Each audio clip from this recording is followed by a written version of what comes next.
Yes, Hare Krishna. Hare Krishna. So, can you share about the challenges that you have faced while homeschooling your daughter um, ever since she's going to first grade? And what challenges have you faced as a mother? And what kept you going? By the causeless mercy of my spiritual master and association of devotees, we very well were aware of the fact that we are not just this body, but we are the soul. So ever since we thought of having children, and when children were born, we always had this idea that we have to give them this knowledge as well, apart from the regular academics. So the challenge started when my daughter turned like uh, 6, because that's the time when in United States typically they take admission into the first grade. So for her preschooling, we sent her to a Montessori based school. Typically the idea being that it's a smaller school, it's not connected to the regular public school outside, so the influences and the vibrations, they all don't flow into the Montessori school, because it was a detached just a Montessori school, small institution. And yeah, and being a paid facility, the type of crowd that comes in gets filtered.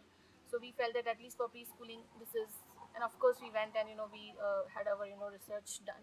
So we felt that definitely this is a better option than just sending her to a regular preschool, to a regular public preschool outside.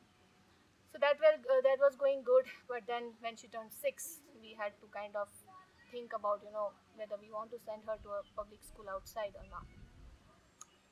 To begin with, first of all, uh, we are very much clear and we respect, the teaching institution that has been set up in every country. The talking about the United States, the regular public schools that are on outside, which are funded by the government, so they are free. That's a very good plus point that they have. That makes it easy for everyone to get the right of education, even if whatever their financial background be. So that's definitely something good about it. So we definitely respect the importance and the personal choice that every parent makes, whether they want to send to their school to a their sorry child to a public school or not. And every choice is respected. Whatever the parents decide for their child, the parent know what is best for the child. We as parents, and being exposed to the knowledge about we not just being the body, but actually we are the soul, not the body, we chose to try out the concept of homeschooling. And being in United States, we had a lot of options when we explored about it. And my inspiration began with Arudha Mataji. She's a disciple of His Holiness Gopal Krishna Goswami Maharaj, and she lives in Boise, and she homeschooled both of her sons. And she had been a big inspiration. That's how she wrote the book Homeschooling Krishna's Children. And I started reading that first. And Mataji was so much, uh, you know, friendly, and she made herself so much available to help me with all the advice that I needed and all the guidance. So that's where the journey started with my first daughter's homeschooling. And so the first year was definitely a challenge, because like when you have too many options, it's hard to choose what you want to do. So there are different concepts of homeschooling. There's a box curriculum wherein they just send all the textbooks home, and it's just between you and the child how you want to do the teaching, and the structuring, the formatting of the curriculum, everything is up to you. So that was getting it's a little too much for me, because when I was 6, my son was already born. He was, I believe, somewhere around like 8 to 10 months.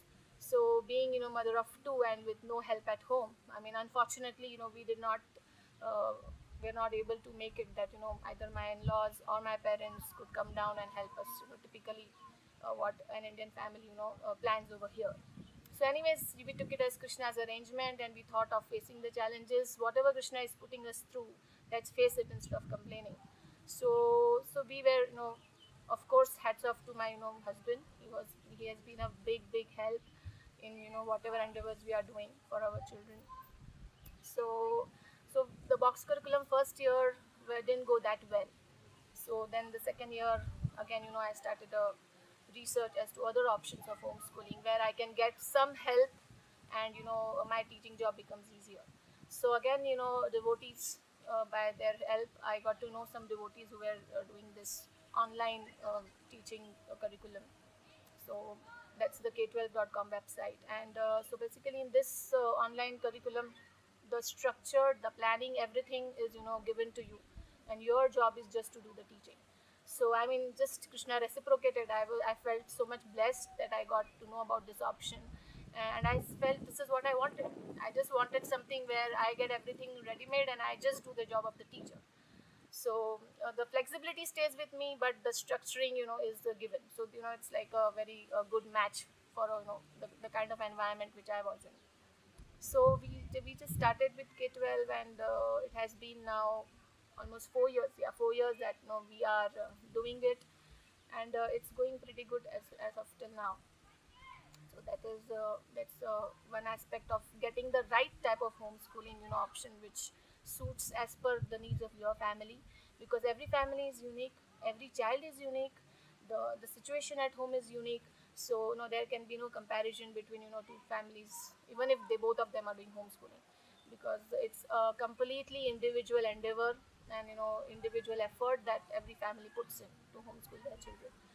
So that's one thing very important, that the parents, they sit down and decide as to what are their priorities, and accordingly, because definitely there's a lot of sacrifice that goes in, because being in the US setup, as I said, there is practically no help at home.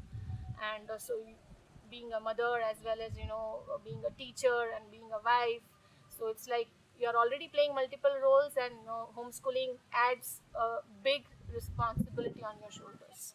And it's not just a job, 9 to 5, that it's okay, if I don't finish my work on deadline, it's okay, I'll be excused, or no, it doesn't matter much. No, it's you're dealing with a life, you're dealing with an individual, you're dealing with a soul. So it's a great commitment.